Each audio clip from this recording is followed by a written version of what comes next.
Chapitre 15. Ce matin-là, peu avant l'aube, le camarade au chapeau de taupe, accompagné de 2 miliciens encombrés de fusils datant d'une précédente guerre mondiale, ou plus sûrement de l'époque de l'invention de la poudre par les Chinois, tous trois donc vinrent prendre livraison de la petite marchandise. Pauvre bûcheron les accueillit sur le pas de la porte. D'abord il nia, il dit que c'était sa fille. L'un des miliciens demanda pourquoi il n'avait pas déclaré sa naissance en mairie. Il répondit qu'il n'aimait pas remplir des papiers, et qu'elle avait grandi ainsi, sans papiers. Enfin il accepta, sous peine de mort. La loi, c'est la loi, camarade.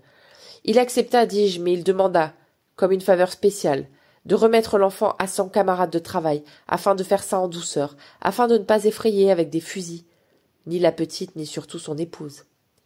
Il fit passer le camarade devant lui, en prévenant sa pauvre bûcheronne d'une haute voix. « C'est le camarade de chantier. Prépare la petite et sers à boire au camarade. » La bûcheronne surgit.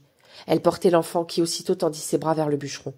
Celui-ci alors saisit sa hache et en frappa le camarade distillateur, tout en criant à sa bûcheronne. « Sauve-toi! Emporte la petite !» Puis il redonna un coup sur la taupe qui ornait le crâne de son camarade de travail. Il sortit enfin de la cabane, la tête haute, et attaqua l'un des miliciens. Il l'abattit comme une bûche pourrie.